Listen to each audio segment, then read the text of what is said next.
स्वागत है आपका फ्यूचर पीसीएस में। मैपिंग की क्लास 11 में हम लोग एशिया का प्राकृतिक मानचित्र पढ़ेंगे। ये series UP PCS RO BPSC के लिए अत्यंत इंपॉर्टेंट है। एक लंबे गैप के बाद हम लोग फिर से कंटिन्यू कर रहे हैं मानचित्र की सीरीज। इसके साथ ही कुछ अन्य विषय शुरू करने की योजना है। तो आइए चलिए शुरू करते हैं आज की क्लास। स्वागत है आप सभी का। एशिया की मैपिंग करने जा रहे हैं हम लोग। तो अभी महाद्वीपों के क्रम में ये आखिरी महाद्वीप हमारे पास है और एशिया को हम लोग फिजिकल जो मैप है उसको तो एक साथ पढ़ेंगे, लेकिन जो इसका पॉलिटिकल मैप है उसको हम लोग कई पार्ट में पढ़ेंगे।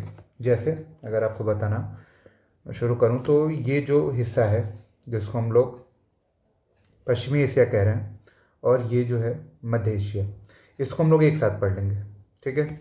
इसके अलावा जो ये दक्षिणी एशिया है इसको हम लोग एक साथ पढ़ेंगे क्योंकि अपने आप में इम्पॉर्टेंट है और 2022 और 23 में यहाँ से प्रश्न भी आया हुआ है, ठीक है। इसके अलावा जो पूर्वी एशिया है और रशिया, इसके साथ हम लोग एक साथ डील करेंगे, ये दोनों एक साथ पढ़ेंगे, ठीक है। तो कुल 3 वीडियो में हम लोग इसके पॉलिटिकल मैपिंग छोटी छोटी वीडियो बनेंगी, हो सकता है आधे घंटे की बने, 40 मिनट की बने, ठीक है।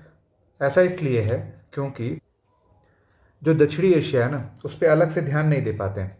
कोई भी मैपिंग की वीडियो बनाता है तो उसमें दक्षिणी एशिया इग्नोर हो जाता है, ठीक है। और प्रश्न हमेशा दक्षिणी एशिया से बन जा रहा है, ठीक है। इसलिए ये इंपॉर्टेंट हो गया है कि हम लोग इस बात पर ध्यान दें कि इसके पॉलिटिकल मैपिंग में हमसे कोई गलती ना हो, ठीक है। आगे चलते हैं। तो सबसे पहले हम लोग ये देखेंगे कि एशिया किन किन महासागरों से घिरा हुआ है, फिर किन सागरों से घिरा हुआ है, कौन सी खाड़ियाँ हैं, जल संधियाँ हैं।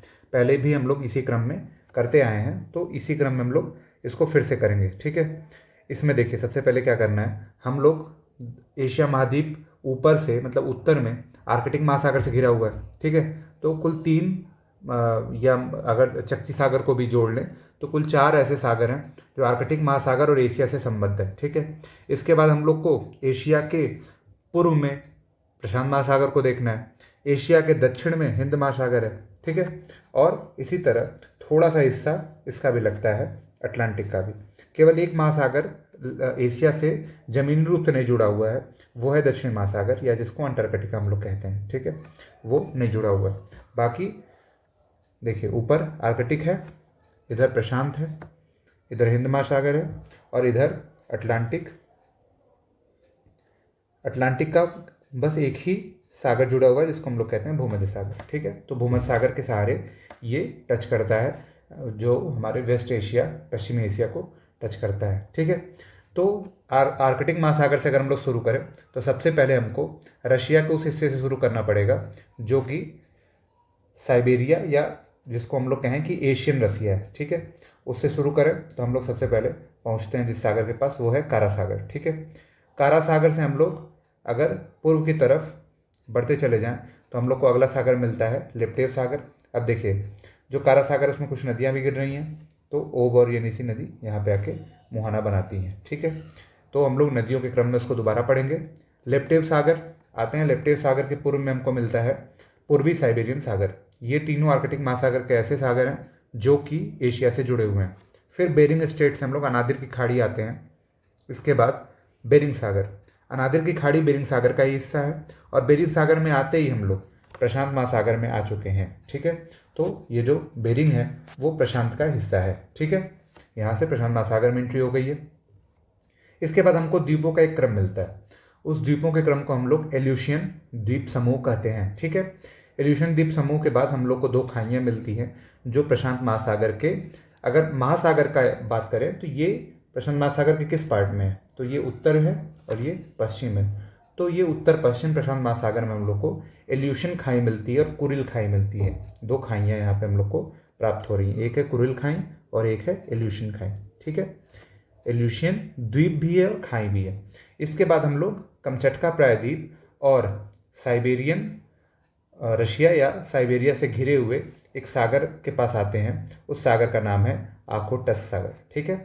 आखोटस सागर कमचटका प्रायद्वीप जो कि रसिया का हिस्सा है और नीचे वाला हिस्सा जिसको साइबेरिया कहते हैं उनसे घिरा हुआ है, ठीक है। इसके दक्षिण में एक द्वीप है जिसका नाम है सखालिन द्वीप, देखिए यहाँ पे है, रशिया का ही सखालिन द्वीप है। आखोटस सागर और टाटरी की खाड़ी के बीच में ये द्वीप स्थित है, ठीक है। इन द्वीप, अब जैसे आकोटस सागर से अगर हम लोग को जापान सागर आना है या पूर्वी सागर आना है तो दो रास्तों का प्रयोग हम लोग कर सकते हैं।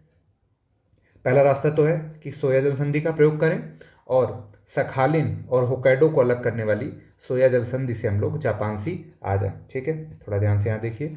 तो अब यहाँ से क्या हम लोग को सीखने के लिए मिल रहा है कि ये जो जापान सी है, यहाँ तक आने के लिए दो मार्ग का प्रयोग कर सकते हैं। पहला है टाइटरी जल संधि का प्रयोग कर सकते हैं या सोया जल संधि का प्रयोग कर सकते हैं। अब इन दोनों जल संधियों के बारे में देखते हैं। तो सोया जल संधि जापान के होक्काइडो द्वीप को सखालिन द्वीप से अलग करती है। ठीक है, सखालिन से होक्काइडो को अलग करती है। एक इसका फीचर हो गया कि होक्काइडो और सखालिन को अलग करती है। दूसरा फीचर क्या हो गया, जोड़ती किसको है, तो आकोटस को किससे जोड़ती है, तो आकोटस को पूर्वी सागर या जापान सी से जोड़ती है। ठीक है, जापान सी से जोड़ देती है। यही काम और कौन करता है, यही काम टाइटरी जल संधि भी कहती है। टाइटरी जल संधि जो रशिया मेनलैंड है उसको सखालिन द्वीप से अलग करती है। यहाँ आप लोग देख रहे हैं कि रशिया मेनलैंड को सखालिन द्वीप से अलग कर रही है और आकोटस सागर को जापान सी से जोड़ रही है। आगे चलते हैं हम लोग। अब जापान सी में आ गए तो जापान सी किससे किससे घिरा हुआ है, थोड़ा ध्यान देके पढ़ना है ताकि ये चीज़ रिपीट ना करनी पड़े बार बार हमको। अब जापान सी देखिए, ये लगभग सखालिन और जापान के जितने भी द्वीप हैं, होक्काइडो, इसके नीचे होन्शु जो सबसे बड़ा है, मैक्सिमम है, आप लोग देख रहे हैं यहाँ पे। इसके बाद हमारा शिकोकू जो सबसे छोटा है, फिर क्यूशु। तो इनका क्रम एक बार पूछा हुआ है पीसीएस में ही।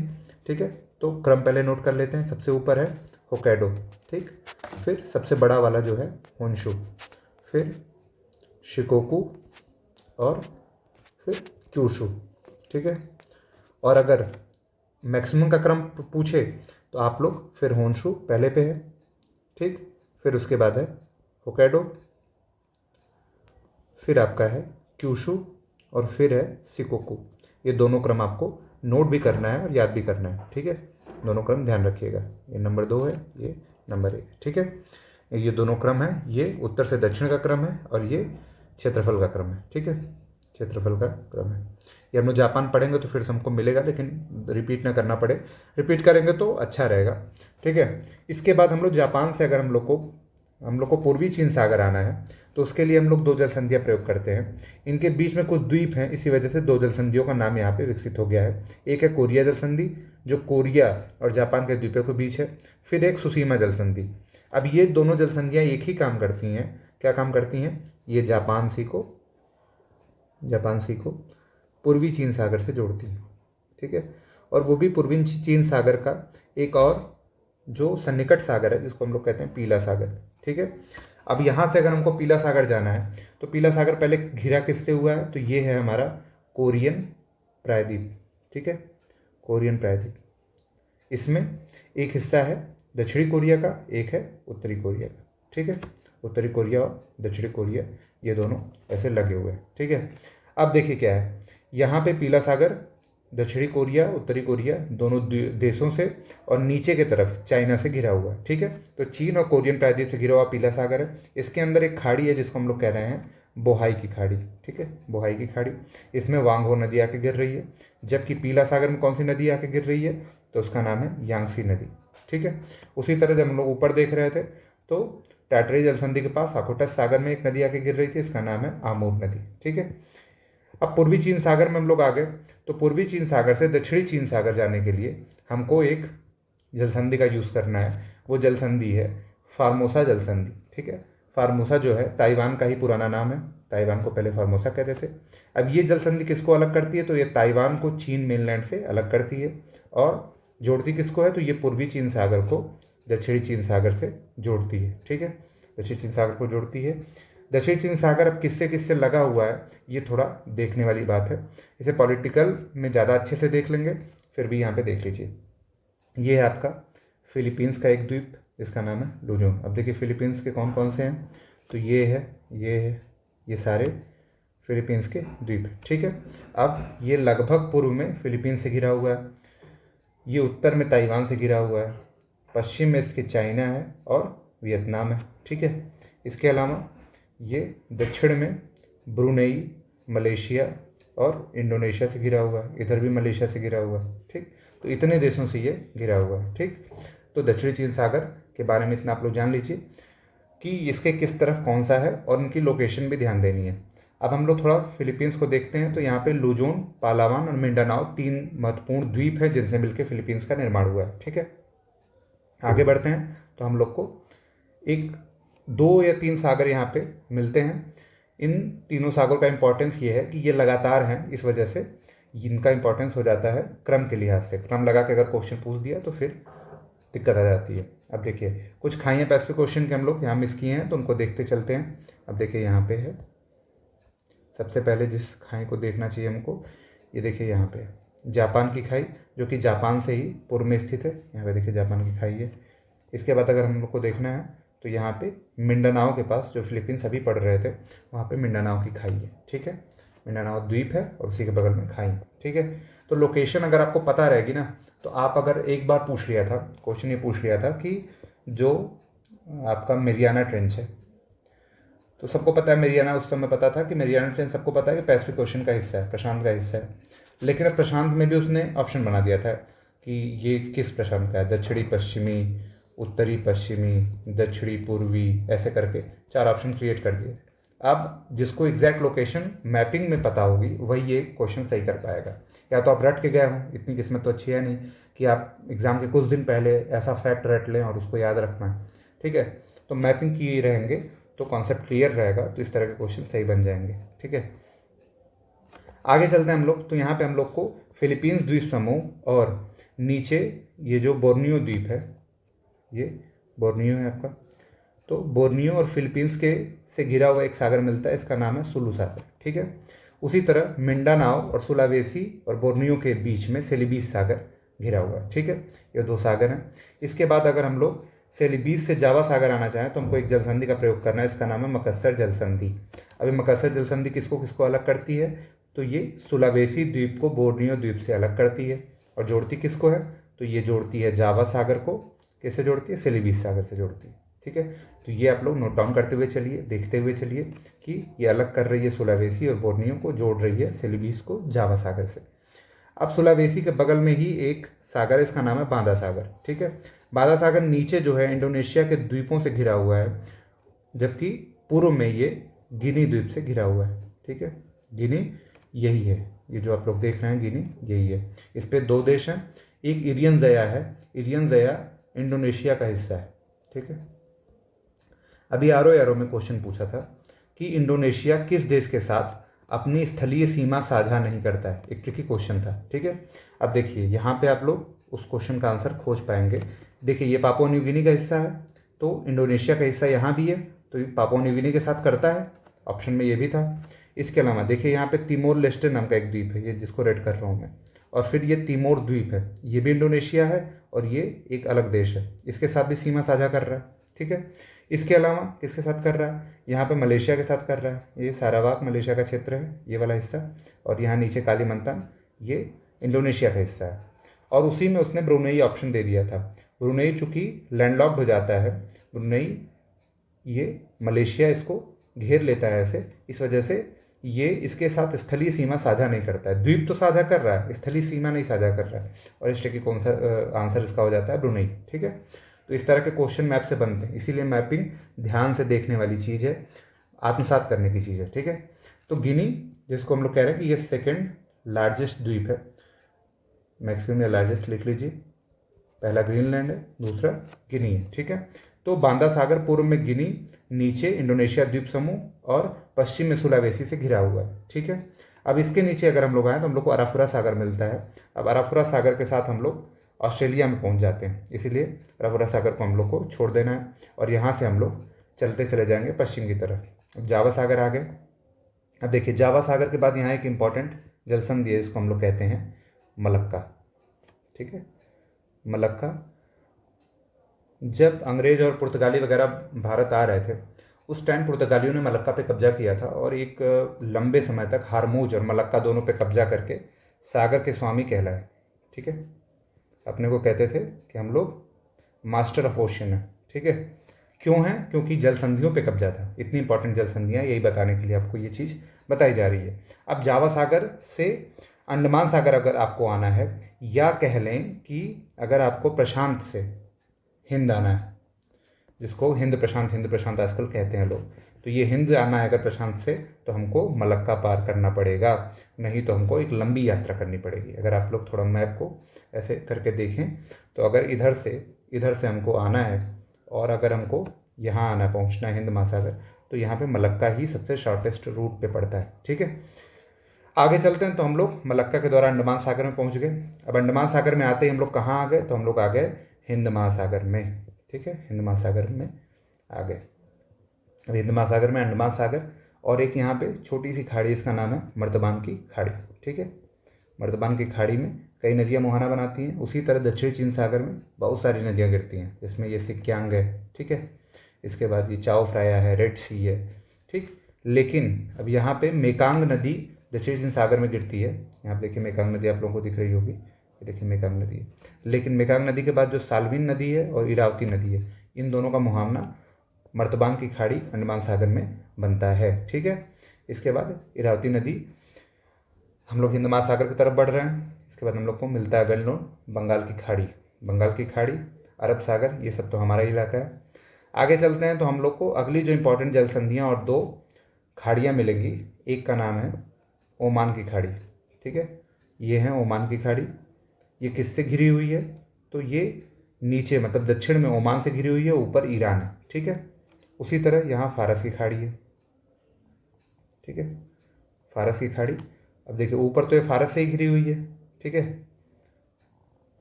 फारस की खाड़ी, ठीक, ऊपर तो फारस से घिरी हुई है, मतलब ईरान से घिरी हुई है। देखिए ये ईरान है। ठीक है, नीचे ये सऊदी है, सऊदी अरब इसको लिख ले रहे हैं। ठीक है, ये यूएई है। ठीक है, तो यूएई, सऊदी अरब और एक सेकंड, अब यहाँ पे देखिए ये है आपका कुवैत। ठीक है, और यहाँ पे मिस हो गया है, ये है आपका कतर। ठीक है, ये कतर है और यहाँ पे एक छोटा सा द्वीपीय देश है, इसका नाम है बहरीन। ठीक है, बहरीन, जिसको मोतियों का देश भी कहते हैं। ठीक है, तो इतने फारस की खाड़ी से लगे हुए हैं। कभी क्वेश्चन अभी बना नहीं है, कभी बन सकता है। ठीक है, और जो हार्मुज जल संधि है, जो फारस की खाड़ी को ओमान की खाड़ी से जोड़ रही है, अब देखिए ये रही आपकी हार्मुज जल संधि। ठीक है, हार्मुज जल संधि, ये जो है जिस देश के कब्जे में, अब यहाँ पे ये जो इतना वाला पार्ट है, ये अगेन ओमान का है। ठीक है, तो हार्मुज जल संधि पे भी ओमान का कब्जा है। ठीक है, जो चोक पॉइंट पे रहेगा वही तो रहेगा, तो ये चोक पॉइंट ओमान का ही है। ठीक है, तो इतनी चीज़ें आप जान गए कि हार्मुज जल संधि किसको किसको जोड़ती है, तो ओमान की खाड़ी को फारस की खाड़ी से जोड़ती है, और अलग करती है किसको किसको, तो ये ओमान को अलग करती है ईरान से, ओमान को ईरान से अलग करती है। ठीक है, अब आगे चलते हैं तो वापस हम लोग ओमान की खाड़ी से नीचे उतरते हैं तो हमको मिलती है अदन की खाड़ी। अदन की खाड़ी किससे घिरी हुई है, तो ये है यमन और ये है सोमालिया। ये पूरे पार्ट को हॉर्न ऑफ अफ्रीका कहते हैं। अफ्रीका वाले में हम लोग पढ़े हुए हैं इसको कि कितने देश में शामिल है, 4 देश हैं। आप लोग रिवाइज करते रहिए ना तो भूल जाएगा। ठीक है, हॉर्न ऑफ अफ्रीका है ये। ठीक, तो सोमालिया और यमन के बीच में कौन सी खाड़ी है, तो ये है अदन की खाड़ी। ठीक है, अब अदन की खाड़ी से अगर हम लोग को लाल सागर जाना है, जो कि आगे हमारा रास्ता कहाँ ले जाएगी, स्वेज से, स्वेज ले जाएगी, और फिर स्वेज से कहाँ जाएंगे हम लोग, भूमध्य, और फिर भूमध्य से हम लोग पहुँच जाएंगे किसको पार करके, जिब्राल्टर को पार करके, जिब्राल्टर जल संधि को पार करके हम लोग पहुँच जाएंगे यूरोप, या कह लें सागर में कह लें तो अटलांटिक महासागर में पहुँच जाएंगे। ठीक है, अटलांटिक महासागर में। तो हिंद से अटलांटिक महासागर जाने का रास्ता 2 है। एक तो या तो हम लोग ये वाला रास्ता यूज़ करें, ये वाला रास्ता यूज़ करें। ठीक है, हार्मुज जल संधि को पार करें, या तो हम लोग बाब अल मंडेब जल संधि को पार करें। अब बाब अल मंडेब जल संधि किसको किसको जोड़ती है, तो ये कई बार पूछा हुआ है। लाल सागर, अदन की खाड़ी को लाल सागर से जोड़ती है और आगे स्वेज तक का रास्ता प्रदान करती है। फिर स्वेज से हम लोग भूमध्य सागर, फिर जिब्राल्टर जल संधि पार करके अटलांटिक महासागर में पहुंच जाते हैं। ठीक है, बाब अल मंडेब जल संधि है किसके किसके बीच में, तो ये ध्यान देने वाली बात है। देखिए ये कोना यमन का है और इधर है जिबूती। ठीक है, इनके बीच, तो ये जल संधि किसको किसको अलग करती है, तो इन दोनों को अलग करती है, और जोड़ती किसको किसको, लाल सागर अदन की खाड़ी को जोड़ती है। अब अगर हम लोग ऊपर चलें तो हम लोग भूमध्य सागर जो कि यूरोप का हिस्सा है और काला सागर भी यूरोप का हिस्सा है, तो इन दोनों को हम लोगों ने वहाँ पढ़ा हुआ है, तो हम लोग इसको दोबारा नहीं पढ़ेंगे। अब अगर हम लोग खाड़ियों के बाद समीपस्थ सागरों के बाद आगे बढ़ना चाहें तो हम लोग को पर्वत पढ़ना है और पठार पढ़ना है, ठीक है। तो जैसे ही हम लोग ऐसे शुरू किए हैं इस तरह से एंटी क्लॉकवाइज शुरू किए हैं, तो उसी तरह हम लोग क्लॉकवाइज सारी चीज़ें पढ़ेंगे, ठीक है। तो हम लोग यहाँ से शुरू करेंगे और घूम के फिर पूरा करते हुए फिर यहीं पे आएंगे, लेकिन केवल पॉलिटिकल में नहीं, केवल फिजिकल में, पॉलिटिकल में नहीं, ठीक है। तो चलते हैं पर्वतों के क्रम में। पर्वतों को अगर स्टार्ट करें हम लोग तो यूराल को हम लोगों ने यूरोप वाले मैप में देखा है, और यहाँ काकेसस को भी देखा है। यहाँ हम लोग टर्की को देखेंगे और उससे पहले रशिया के पर्वतों से शुरू करेंगे। तो सबसे पहले हम लोग अल्टाई पर्वत से शुरू करते हैं। इसका विस्तार कजाकिस्तान, चाइना और मंगोलिया में है, ठीक है। आप लोग देख रहे हैं विस्तार इसका, ठीक है। कहाँ कहाँ विस्तार है, ये मंगोलिया, चाइना और कजाकिस्तान में इसका विस्तार है, ठीक है। और इससे एक नदी निकल रही है, इसका नाम है ओब नदी, ठीक है। इतना ही इम्पोर्टेंट है। आगे चलते हैं तो एक पर्वत का नाम है सयान पर्वत, ठीक है। सयान पर्वत, इसकी लोकेशन भी रसिया है। इसके बाद रूस के कुछ और पर्वतों को हम लोग देखेंगे। यहाँ के पर्वतों से क्वेश्चन बहुत कम बनते हैं, लेकिन उनकी लोकेशन ध्यान रहे तो अच्छा है, ठीक है। अगर कथन का क्वेश्चन बन गया, जैसे बरखोन्यास पर्वत है, स्टेनोवाय पर्वत है, चेस्कोर्गो है और कोलियामा है, ठीक है। ये 4 पर्वत रूस में विस्तृत हैं। इसके बाद हम लोग आएँ तो अगर हम लोग को रशिया के पर्वतों को देखना है तो सबसे पहले हमको पामीर ग्रंथि पे आना पड़ेगा। अब यहीं से जहाँ से सारे पर्वत निकले हैं, जिसे संसार की छत कहते हैं, इसी ग्रंथि से हम लोग पर्वतों को पढ़ेंगे। चारों दिशाओं में पर्वत निकले हुए हैं, जैसे तेनशान हो गया, फिर इधर हिंदू कुश हो गया, फिर सुलेमान किर्थर श्रेणी हो गई, काराकोरम हो गया, ठीक है। ये काराकोरम 2 बार यहाँ पे हो गया है, ठीक है। काराकोरम हो गया, ठीक है। फिर हिमालय तो पामीर ग्रंथि का हिस्सा नहीं है, लेकिन फिर भी हिमालय का विस्तार भी उसके पास ही है। तो ये सारी श्रेणियाँ हम लोग को पामीर ग्रंथि के तहत पढ़नी है, ठीक है। अब यहाँ पामीर ग्रंथि से जो हिंदू कुश पर्वत निकला हुआ है, जो दक्षिण पश्चिम की तरफ जो पामीर ग्रंथि से निकला हुआ है, ठीक है। अब इसके बारे में अगर देखें तो ये जो ऊपर नदी इसके है, इसका नाम है आमू दरिया, ठीक है। ये आमू दरिया, और इसके इधर एक नदी है जिसका नाम है काबुल नदी, ठीक है। तो इन दोनों के बीच में क्या काम करता है, जल विभाजक का काम करता है। इसके अलावा इसमें एक पंजशीर घाटी है, ठीक है, जो पन्ना और चांदी के लिए जानी जाती है। इसके अलावा इसका सर्वोच्च शिखर अगर हम लोग जानना चाहें तो उसका नाम है तिरिच मिर, ठीक है। क्या है, तिरिच मिर। इतनी चीज़ हम लोग को हिंदू कुश के बारे में जाननी है, ठीक है। इसके अलावा कुछ नहीं। हिंदू कुश इंपॉर्टेंट इसलिए अफगानिस्तान के लिए है क्योंकि ऊंचाई पे है चूँकि, तो अगर यहाँ पे बर्फबारी होती है ना, तो जो काबुल नदी है, जो काबुल नदी निकलती है, उसमें क्या रहता है, उसमें जल का स्तर बना रहता है।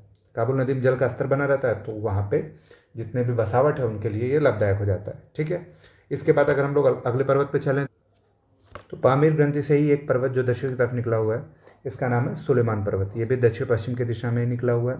अब सुलेमान पर्वत क्या काम करता है, तो इसका विस्तार मेनली पाकिस्तान में है, ठीक है। और ये अनेक दर्रों के लिए जाना जाता है, ठीक है। अब सुलेमान पर्वत पे दर्रों का एक क्रम है, ठीक है, जिसको हम लोग यहाँ देखें तो सबसे पहले हमको मिलता है खैबर दर्रा, ठीक है। खैबर दर्रा क्या करता है, तो खैबर दर्रा में सिंधु की एक सहायक नदी है जिसका अभी हम लोग हिंदू कुश वाले में जिक्र कर रहे थे, उसका नाम है काबुल नदी, ठीक है। ये सिंधु से आके मिलती है, अफगानिस्तान से चलती है। तो ये जो खैबर दर्रा है, इसी की सहायता से ये आके रास्ता बनाती है सिंधु में मिलने के लिए। इसके अलावा इसी दर्रे से काबुल और पेशावर एक दूसरे से जुड़ते हैं, जो इसका यहाँ का काबुल शहर है और यहाँ का पेशावर शहर है। तो पहले के रास्ते से जो आक्रमणकारी आते थे वो भी इन दर्रों का प्रयोग करते थे, ठीक है। क्योंकि इसके इधर ना, ये जो है ना, ये वाला हिस्सा एक वैली है, ठीक है। ये एक घाटी है, किसकी घाटी है आप लोग जान ही गए होंगे, ये घाटी है सिंधु नदी की, ठीक है। तो ये पंजाब वाला हिस्सा है, फिर सिंध वाला हिस्सा है, तो ये सारी घाटियाँ हैं। तो इसमें आने के लिए और फिर भारत में एंट्री लेने के लिए ये इस दर्रों का प्रयोग किया करते थे, ठीक है। फिर खैबर दर्रा है, उसके नीचे एक दर्रा और है जिसका नाम है गोमल दर्रा, ठीक है। गोमल दर्रा भी वही काम करता है। ये क्या करता है, ये कंधार को जोड़ता है। जैसे खैबर दर्रा काबुल को जोड़ता है, वैसे गोमल दर्रा कंधार को जोड़ता है, ठीक है, कंधार को मध्य पाकिस्तान से जोड़ता है। इसके अलावा और दर्रे भी हैं, जैसे एक है खोजक दर्रा और एक और दर्रा है जो कि निचले पाकिस्तान को जोड़ता है अफगानिस्तान से, ठीक है। तो इस तरह कई सारे दर्रों का ये स्थान है, लिख लेते हैं नाम, ये है खोजक और ये है बोलन, ठीक है। तो हालांकि क्वेश्चन नहीं बना हुआ है कभी, लेकिन आप लोग ध्यान रखिएगा। अब ये सुलेमान पर्वत का ही विस्तार है, जो एक इधर किरथर श्रेणी है और एक ये मकरान श्रेणी है, ठीक है। ये दोनों पाकिस्तान में ही विस्तृत। आगे चलें तो हम लोग काराकोरम को देखेंगे। काराकोरम जिसे उच्च एशिया की रीढ़ भी कहा जाता है, इसे बैकबोन ऑफ हाई एशिया भी कहा जाता है, ठीक है। इसका विस्तार कहाँ कहाँ है? तो इसका विस्तार अफगानिस्तान में है, भारत में है और फिर ये तिब्बत में चला जाता है, ठीक है। अब देखिए, इसको हम लोग को फिर अपने इंडिया वाले मैपिंग में पढ़ना है। इसकी सबसे ऊंची चोटी K2 है, इसके बाद एक चोटी है गैसरब्रम, ये भी इसकी चोटी है, ठीक है। काराकोरम खुद कई पार्ट में बटा हुआ है, कई सारी हिमनद इस पे है, ठीक है। तो ये सारी चीज़ें हम लोग को दोबारा इंडिया के मैपिंग में पढ़नी है। तो काराकोरम के बारे में भी इतना ही जानते हैं। अब हिमालय के बारे में भी हमको पढ़ना ही है। तो हिमालय आप लोग देख ही रहे हैं इसमें मैप में, लोकेशन सब जानते ही हैं, लेकिन हिमालय को हम लोग अच्छे से अपनी मैपिंग में पढ़ेंगे। अब चलते हैं कुनलुन पर्वत पे। अब देखिए, ये सारे जो शान लिखा हुआ है, इस सबके पीछे जुड़ा हुआ है। त्यांग शान हुआ, अल्तुन शान हुआ, नान शान और कुनलुन, ये सारी चाइना में विस्तृत पामीरगंज से निकली हुई चोटियाँ हैं। सबसे पहले अगर देखें तो त्यान शान को देखेंगे। त्यान शान बारे में इम्पॉर्टेंट ये है कि ये जो है ना, त्यान शान ये तजाकिस्तान और किर्गिस्तान का चाइना के साथ एक नेचुरल बॉर्डर क्रिएट करता है, चीन के साथ एक नेचुरल बॉर्डर बनाता है। इसके बाद अगर आप देखें तो कुनलुन शान, इसके उत्तर में तारिन बेसिन है और इसके नीचे तिब्बत का पठार है, ठीक है, ये ध्यान रखना है। इसके पूर्व में अगर हम लोग चलें तो अल्तुन शान मिलता है, फिर नान शान मिलता है। अब देखिए, तिब्बत के पठार से अनेक नदियों का उद्गम होता है, ठीक है। ये सारी नदियों को हम लोग को क्रमशः पढ़ना है।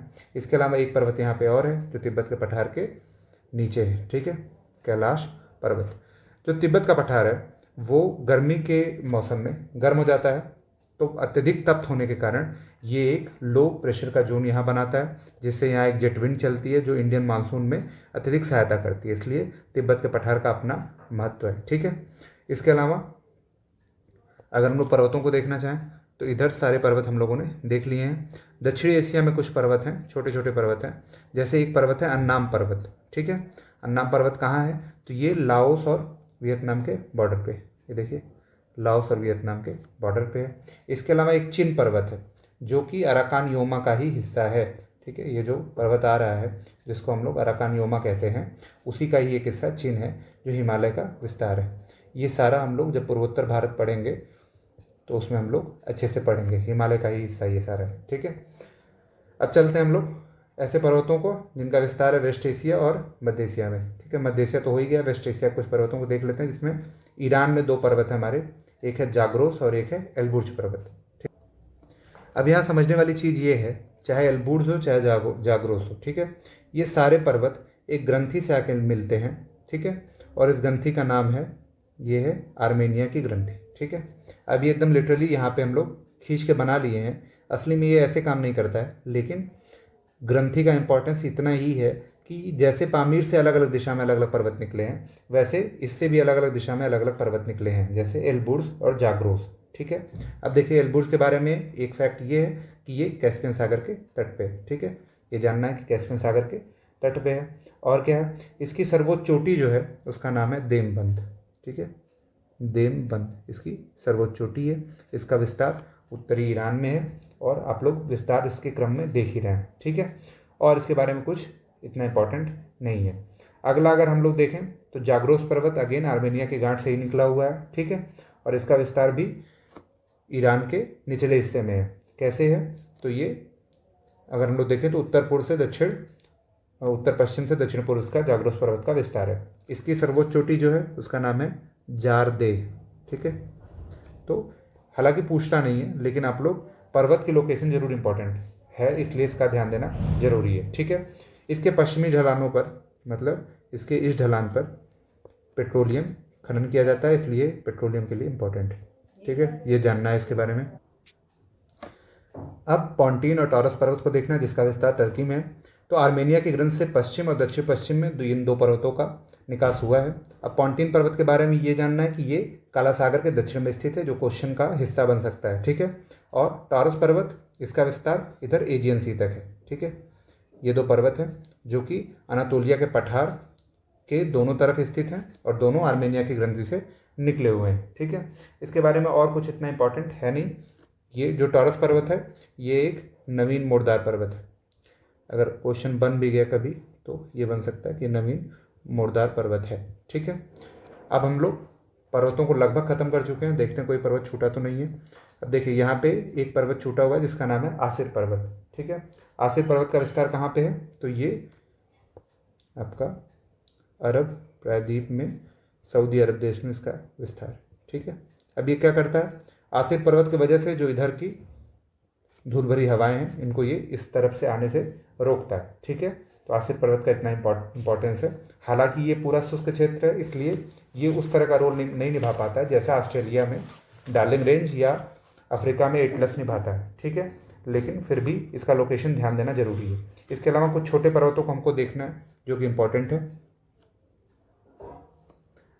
दक्षिणी एशिया में म्यांमार में एक पर्वत है, इसका नाम है पेगुयामा पर्वत। ठीक है, ये देखिए इसका विस्तार, ये इरावती नदी के पूर्व में है। ठीक है, और ये क्षेत्र जो है ये एक बौद्ध पर्यटन है। ठीक है, इस वजह से इनका इम्पोर्टेंट हो जाता है। पहली बात है बौद्ध पर्यटन है।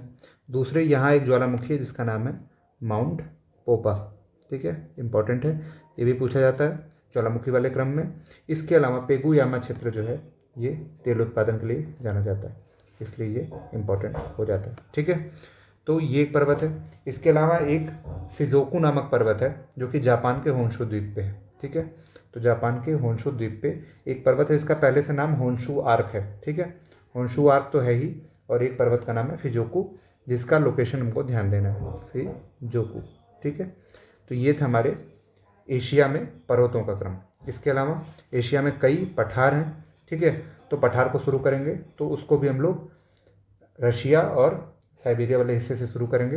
तो सबसे पहले हमको मिलता है कजाक उच्च भूमि जिसका विस्तार बलखास झील जो कि कजाकिस्तान में है, इसी के उत्तर में है। ठीक है, अल्टाई और बलखास के बीच में है। इसके बाद हमको मिलता है कोबडो का पठार।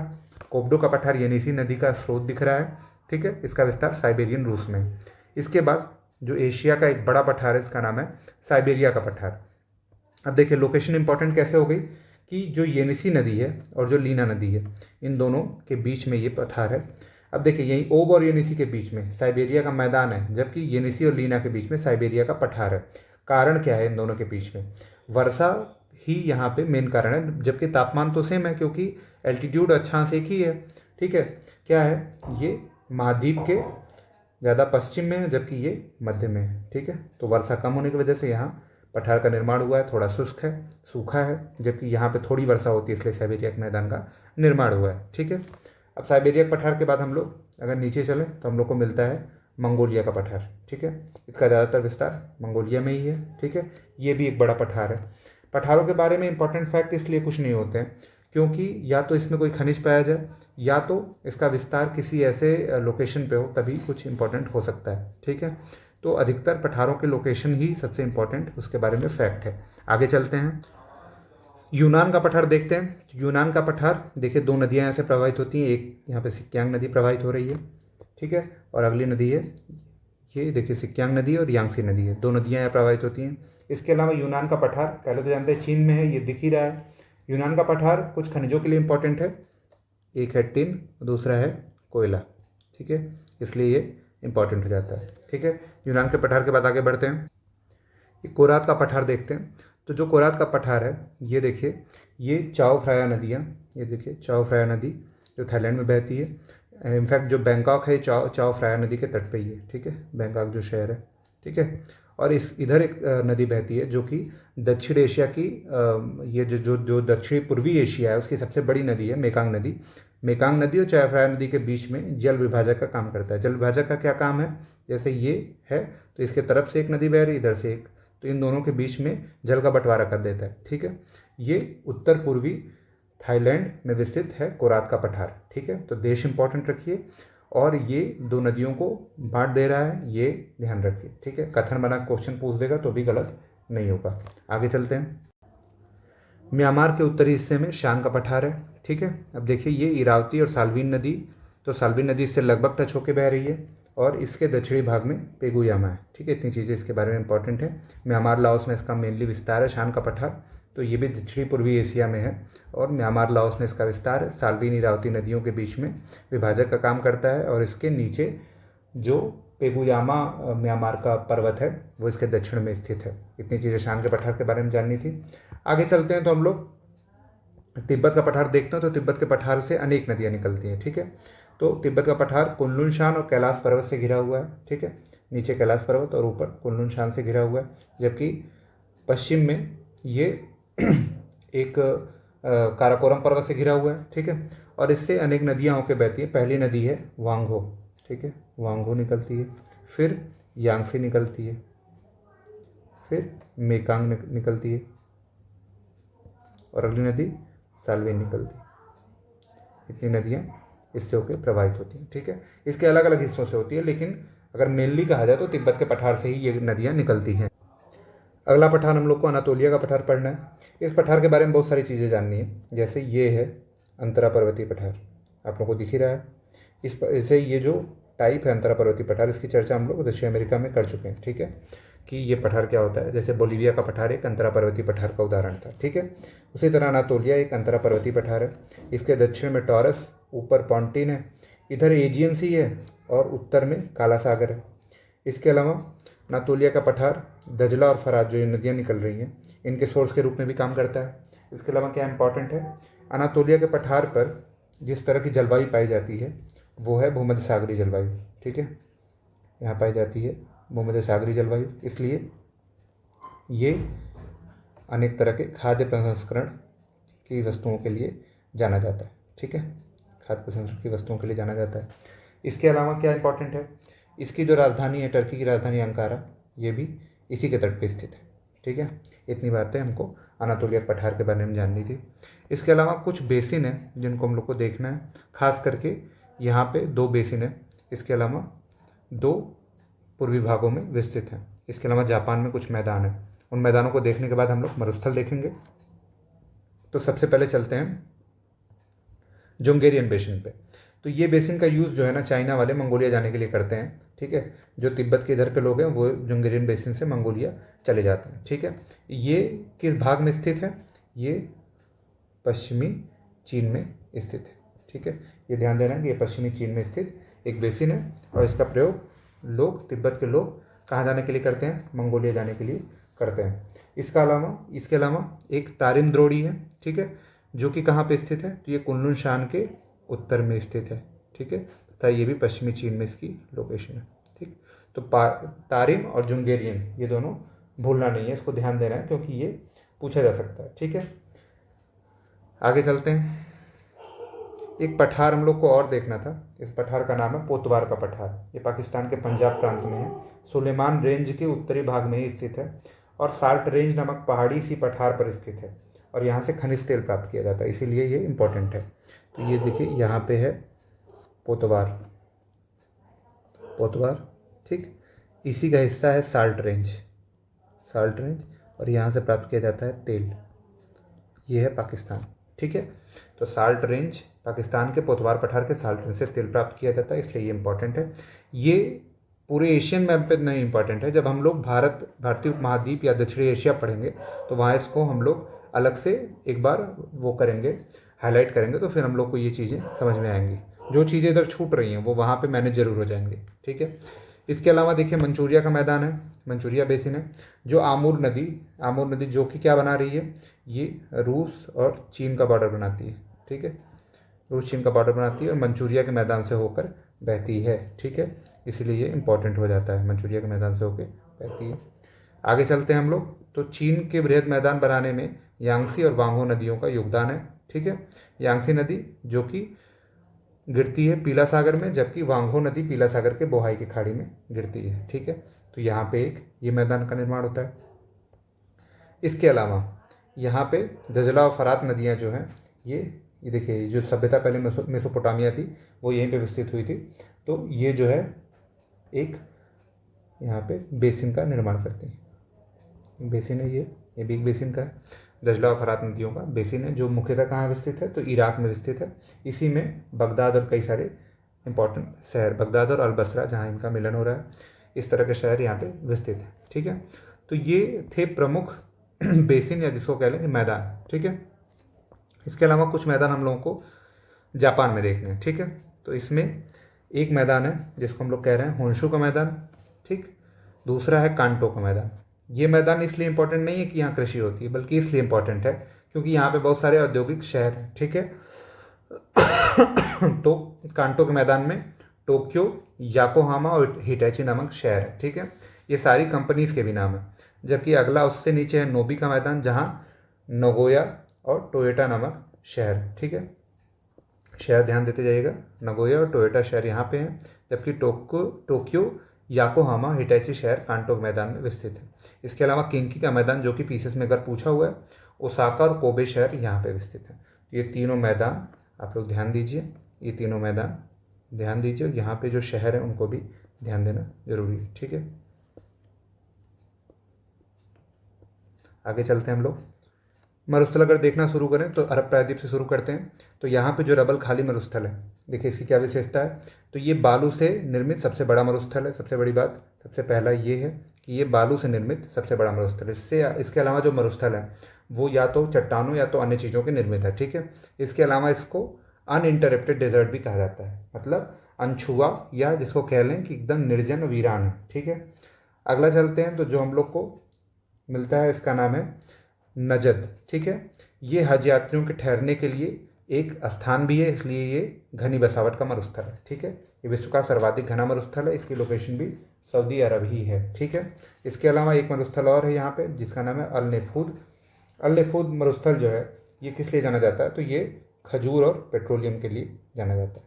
ठीक है, खजूर और पेट्रोलियम उत्पाद के लिए जाना जाता है। आगे चलते हैं, हम लोग को यहाँ पे एक मरुस्थल मिलता है, इसका नाम है सीरियन मरुस्थल। ठीक है, इसका विस्तार कहाँ कहाँ है, तो सीरिया में है, जॉर्डन में है और इराक में है। ठीक है, इतना ही जानना है इसके बारे में। अगर आगे मरुस्थल देखें तो हम लोग को मिलता है गोबी के मरुस्थल के बारे में ये जानना है कि ये देखिए मंगोलिया के पठार के दक्षिण में है। ठीक है, और ये उत्तर पश्चिम चाइना में विस्तृत है। ठीक है, ये एक ठंडा मरुस्थल है। ठीक है, वर्षा यहाँ कम होती है। ठीक है, मध्य भाग में वर्षा की एकदम संभावना नहीं रहती है। ठीक है, इतना जानना है कि ये इसका विस्तार कहाँ है, लोकेशन कहाँ है और ये किस तरह का मरुस्थल है, ठंडा मरुस्थल है। ठीक है, अगला मरुस्थल हम लोग को देखने अगर तो हम लोग को यहीं पे देख लेते हैं, तकला मकान का मरुस्थल। ठीक है, पूछा हुआ है कहाँ पे स्थित है, तो पश्चिमी चीन के जिनपियांग प्रांत में ये विस्तृत है। तो ये याद रखें कि पश्चिमी चीन में, बस इतना ही, क्योंकि ये मैप से ही दिख रहा है कि हम लोग पश्चिमी चीन में इस समय है। ठीक है, ये रेत के टीलों के अस्थायी करण के लिए जाना जाता है। यहाँ पे रेत के बड़े बड़े टीले बनते हैं और वनस्पति बहुत ही कम मात्रा में है। ठीक है, फिर ये किससे किससे घिरा हुआ है, तो ये आप लोग देख ही रहे हैं, कुनलुन शान, तिब्बत के पठार, तारिम द्रोड़ी। ठीक है, तो इन सारे से घिरा हुआ है। तो जब कभी कोई लोकेशन या अवस्थिति से संबंधित प्रश्न बनाएगा तो आप लोग को मैपिंग में ये चीज़ ध्यान देनी है। ठीक है, आगे चलते हैं। ईरान में दो मरुस्थल हैं, एक का नाम है दस्ते काविर, ये देखिए ये है दस्ते काविर, और एक है दस्ते लूट। ठीक है, ये दोनों मरुस्थल का नाम इंपॉर्टेंट है, लोकेशन इंपॉर्टेंट है। दस्ते लूर उत्तरी दक्षिण विस्तार है इसका, जबकि इसका विस्तार दक्षिण पश्चिम से आपका दक्षिण पूर्व, उत्तर पश्चिम से दक्षिण पूर्व है। ठीक है, दस्ते काविर के बारे में इंपॉर्टेंट ये है कि ये विश्व का सबसे खारा मरुस्थल है। ठीक है, ये चीज़ जानिए। इसके अलावा एक मरुस्थल यहाँ पे ऊपर विस्तृत है, इस मरुस्थल का नाम है काजिल कुम मरुस्थल। ठीक है, ये आमू दरिया और सीरे दरिया के बीच में स्थित मरुस्थल है। ठीक है, ये उतना वैसा मरुस्थल नहीं है, यहाँ पे थोड़ा बहुत कृषि हो जाती है। काजिल कुम मरुस्थल नाम पूछा हुआ है इसका एक बार, इसका विस्तार है उज्बेकिस्तान में, उज्बेकिस्तान में इसका विस्तार है। ठीक है, इसके अलावा ये आमू दरिया और सीरे दरिया नदियों के बीच में विस्तृत है। ठीक है, तो ये थे प्रमुख मरुस्थल। देखते हैं और कोई छूटा तो नहीं है मरुस्थलों में। तो ये सारे मरुस्थल खत्म हो गए। मरुस्थल से प्रश्न कम बनते हैं, लोकेशन इंपॉर्टेंट है। ठीक है, 4 मरुस्थल और 4 देश दे देगा तो वहाँ पे आपको कन्फ्यूजन हो जाएगी। ठीक है, अब हम लोग को पढ़ना है नदियाँ और झीलें, ये 2 चीज़ें बची हुई हैं। तो चलते हैं नदियों पे सबसे पहले। तो सबसे पहले हम लोग नदियों को क्रम से देखते हुए चलेंगे। तो रशिया की नदियाँ देखते हैं। तो जो ओम नदी है, देखिए अब ये ओम नदी यहाँ पे विस्तृत है। ओब नदी निकलती कहाँ है? तो अल्टाई पर्वत के पास से निकलती है तथा साइबेरिया के मैदान में बहती है और निकास अपना आर्कटिक महासागर में करती है। ये 3 चीज़ें इसके बारे में इंपॉर्टेंट है। तो इसका उद्गम, इसका प्रवाह और इसका निकास कहाँ होता है, ये 3 चीज़ें हम लोगों ने जान ली। इसके अलावा इसके तट पे शहर हैं, जैसे नोवासिरबर्स्क इसके तट पे स्थित एक शहर है जो कि लौह इस्पात उद्योग का एक केंद्र भी है। ठीक है। इसके अलावा जो ट्रांस साइबेरियन रेलवे जाता है वो भी इसको कट डाउन करता है, क्रॉस करता है। ये चीज़ इसके बारे में जाननी है। अगला नदी है हमारी येनिसी नदी है। ये साइबेरियन हिस्से की एक लंबी नदी है। ठीक है। और एक पर्वत है, ये देखिए सयान पर्वत के पास से निकलती है और कोबडो का पठार भी यहीं पर विस्तृत है, लेकिन मेनली ये सयान पर्वत से ही निकली मानी जाती है। ठीक है।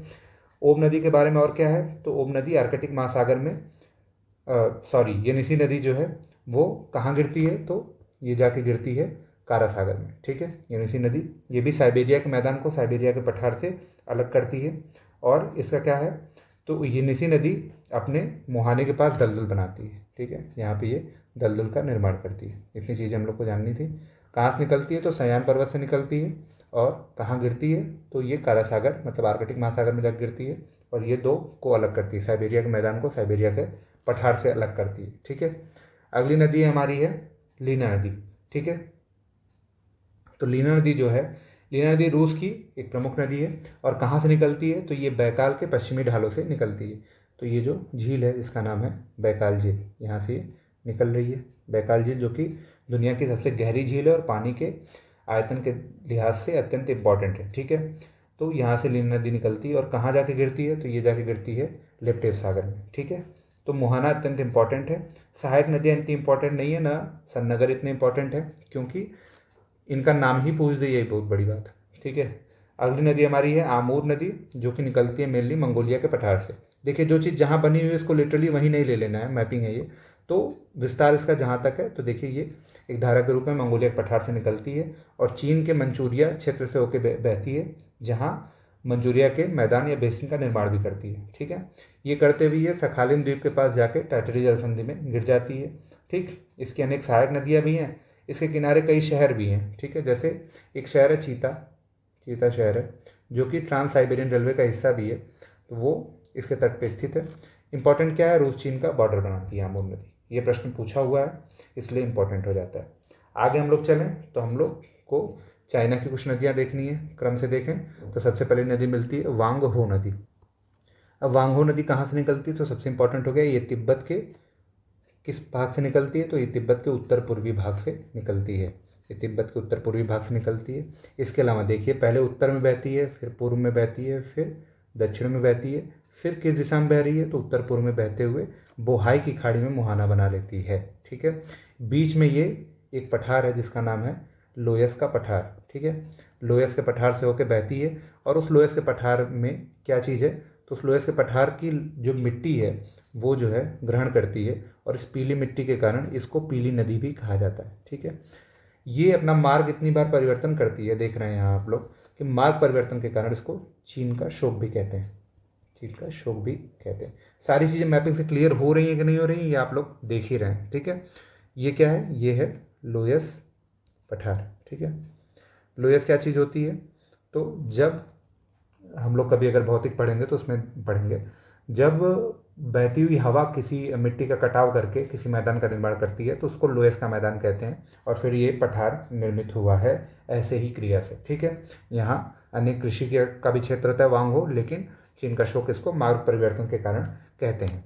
अगली नदी जो कि एशिया की सबसे बड़ी नदी है, इसका नाम है यांगसी नदी। इसको हम लोग को देखना है। तो अगेन यांगसी नदी भी कहाँ से निकलती है? तो ये तिब्बत के पठार से निकलती है। तिब्बत के पठार की एक श्रेणी है जिसका नाम है तुगाला श्रेणी। तुगाला श्रेणी से यांगसी निकलती है। अब देखिए यांगसी नदी एक लंबा अपवाह से बहती है, तो ये क्या है? तो इसके बारे में हमने बताया कि ये एशिया की सबसे लंबी नदी है, मैक्सिमम रिवर है एशिया की। ठीक है। इसके अलावा ये कहाँ से बहती है? तो ये सिचुआन बेसिन से होके बहती है। इसका दो तरह से इसका इस्तेमाल होता है या 2 चीज़ों के लिए जानी जाती है। पहली तो है कि कृषि के लिए ये एक इम्पॉर्टेंट रिवर है। ठीक है। इसके तट पे एक डैम है, उस डैम का नाम है जॉर्गेस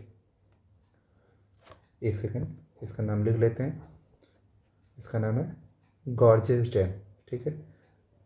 इसके अलावा ये क्या है, इसके अलावा ये परिवहन के लिए जानी जाती है और ये एक आर्थिक नदी के रूप में काम करती है, क्योंकि दो इम्पॉर्टेंट शहर, चीन के दो इम्पॉर्टेंट शहर, एक का नाम है वुहान और एक का नाम है वुहान और शंघाई, दोनों इसके तट पे स्थित शहर है, ठीक है। तो ये हो गया वुहान और ये हो गया शंघाई, ठीक है। तो ये परिवहन के लिए भी जानी जाती है, क्योंकि इतने इंपॉर्टेंट शहर इसके तट पे स्थित हैं। इसके अलावा कृषि के लिए ये दो हैं, ठीक है। और ये ध्यान देना, सिचुआन बेसिन से होकर बहती है, पीला सागर में गिरती है, ठीक है। और कहाँ से निकलती है तो अभी हम लोगों ने इस पर चर्चा कर ली। अब अगली नदी की तरफ बढ़ते हैं हम लोग। अगली नदी है मेकांग नदी। मेकांग नदी भी तिब्बत के पठार से निकलती है। तो पहले तो ये तिब्बत से बहती हुई आती है और फिर ये लाओस में एंट्री करती है। ये दक्षिणी पूर्वी एशिया की सबसे लंबी नदी है। अब देखिए, ये लाओस में एंट्री की है इसने। अब लाओस के बाद ये म्यांमार और लाओस की सीमा बनाती है, फिर ये थाईलैंड और लाओस की सीमा बनाती है, फिर अगेन थाईलैंड लाओस की सीमा बनाते हुए थाईलैंड में बहती हुई चली जाती है। किस किस देश से बह रही है तो अब आप देख लीजिए, यहाँ पे ये कोई देश छोड़ ही नहीं रही है, बहुत कम देशों से नहीं बह रही है। जैसे ये म्यांमार है तो ये म्यांमार से बह रही है, ठीक, सीमा बना रही है तो बह ही रही है। लाओस हो गया, फिर थाईलैंड हो गया, इसके अलावा थाईलैंड के बाद ये कंबोडिया में चली जा रही है। केवल मलेशिया छोड़ दिया जाए तो लगभग सब देश, और फिर ये वियतनाम में चापाकार डेल्टा बनाती है, ठीक है। वियतनाम में ये चापाकार डेल्टा बना के प्रवाहित हो जाती है, ठीक है। ऐसे ऐसे ऐसे कहते हैं चाप के आकार का, ऐसे देखिए ये ऐसे चाप के आकार का डेल्टा बनाती है, ठीक है। तो क्या क्या ध्यान देना है, तो Vietnam, Cambodia, Laos, Myanmar, Thailand और तिब्बत, इतने देशों में ये बहती है। और फिर सीमा किसी के बीच बनाती है तो लाओस म्यांमार सीमा बनाती है, देखिए लाओस म्यांमार सीमा बनाती है, लाओस चाइना सीमा बनाती है, थाईलैंड लाओस सीमा बनाती है, फिर कंबोडिया में बह जाती है। कंबोडिया में मुहाना नहीं बनाती है, जबकि मुहाना वियतनाम में बनाती है।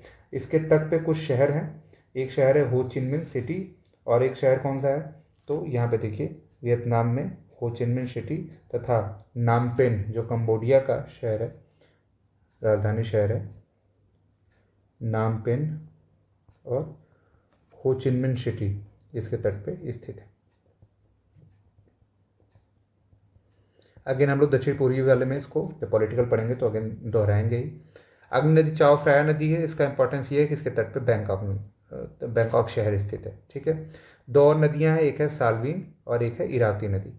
इसके अलावा जो ब्रह्मपुत्र है या गंगा या जो भी और सिंधु है, इनको हम लोग यहाँ पढ़ते ही हैं, तो हम लोग भारत वाले मैप में ही उसको पढ़ेंगे। तो अगली नदी हम लोग को पढ़नी है साल्वीन नदी।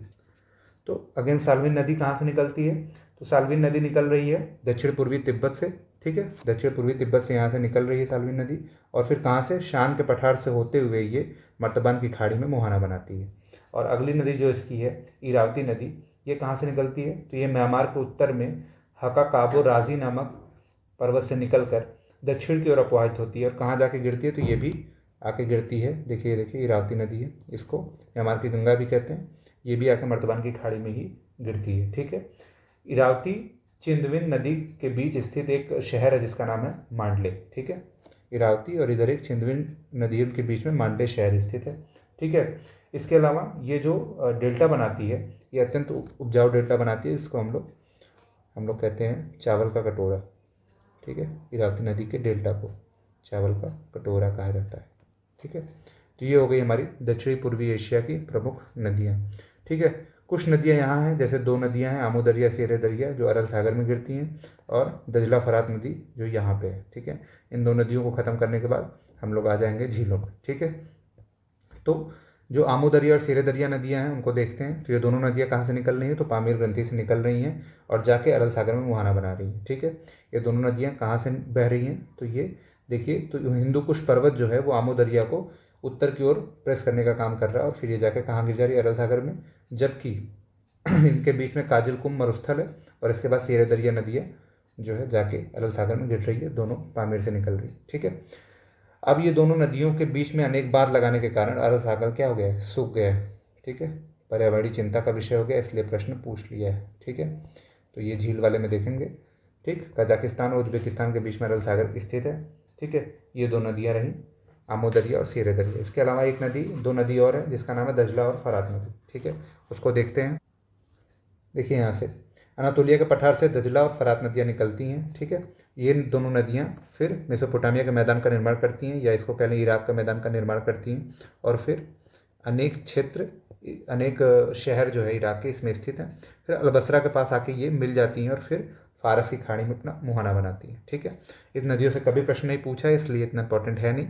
बस कहाँ से निकल रही हैं, कहाँ मुहाना बना रही हैं, किस देश में बह रही हैं, यही इंपॉर्टेंट है, ठीक है। तो ये ध्यान रखिए कि टर्की से निकल रही हैं, फिर इराक होते हुए, कुवैत होते हुए फारस की खाड़ी में आके गिर जा रही हैं, ठीक है। तो ये थी नदियाँ। अब हम लोग को झीलें पढ़नी है, तो झीलों में सबसे पहले हम लोग कैस्पियन सागर को ही पढ़ेंगे। तो उससे पहले दो झीलें यहाँ पे हैं, उनको पढ़ लेते हैं। एक है झील उर्मिया, ठीक है।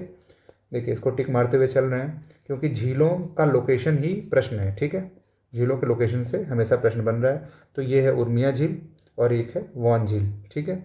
तो वॉन झील इसलिए इम्पॉर्टेंट है क्योंकि ये सर्वाधिक खारी झील है, ठीक है।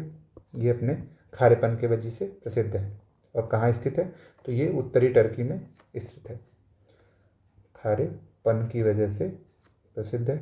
इसमें ये विश्व की सबसे खारी झील, ठीक है। इसके बाद मृत सागर वगैरह का नंबर आता है, और यहाँ पे उर्मिया हो गई, ठीक है। दो झीलें हो गई। अब चलते हैं हम लोग कैस्पियन सागर में। तो कैस्पियन सागर के तट पे कौन कौन से देश स्थित हैं। पहली बात जान ले, कैस्पियन सागर विश्व की सबसे बड़ी झील है, विश्व की सबसे बड़ी झील है। लेकिन ये ताजे पानी की सबसे बड़ी झील नहीं है। ताजे पानी की सबसे बड़ी झील सुपीरियर झील है, ठीक है। कैस्पियन सागर के तट पे जो देश हैं उनके लिए क्रम है तारीख, ठीक है। ये है तुर्कमेनिस्तान, ठीक है। ये है कजाकिस्तान, और ए से है अजरबैजान, ईरान, तथा आर से रशिया, ठीक है। इतने देश के तट पे 5 देश हैं, तुर्कमेनिस्तान, अजरबैजान, रशिया, ईरान और कजाकिस्तान, ठीक है। और ये विश्व की सबसे बड़ी झील है। इसमें 2 नदियाँ आके गिर रही हैं, एक का नाम है वोल्गा नदी और एक का नाम है यूरल नदी, ठीक है। अब अगला झील जो हम लोग का है अरल सागर है, जो पर्यावरणीय संकट का सामना कर रहा है, इसलिए इससे क्वेश्चन बन रहा है, ठीक है। क्यों हो रहा है, क्योंकि इनकी जो नदियाँ ही इसको जल प्रवाह प्रदान कर रही थी। आमू दरिया और सीरे दरिया जो नदियाँ बह रही थी, इन पे बांध बनाने से इस पर जल का रुकावट आ गई है, ठीक है। किन देशों के मध्य ये है, ये प्रश्न पूछा हुआ है। तो ये कजाकिस्तान और उज्बेकिस्तान के मध्य विस्तृत है, ठीक है। कजाकिस्तान और उज्बेकिस्तान के मध्य ये विस्तृत है। आगे चलें हम लोग, तो हम लोग को बलखास झील मिलती है। लोकेशन इसकी भी इम्पोर्टेंट है। बलखास झील कजाक उच्च भूमि के नीचे स्थित है और उज्बेकिस्तान में ही इसका विस्तार है, ठीक है। बलखास झील, सॉरी उज्बेकिस्तान तो हम लोग ये काजिल कुंभ के लिए बनाए हुए हैं, ठीक है। ये देखिए गलत हो गया है, ये है कजाकिस्तान। कजाकिस्तान में बलखास झील है, और ये जो काजिल कुंभ है ये कजाकिस्तान में भी है। लग रहा है वो मिस्टेक से बोल दिया गया है, ठीक है।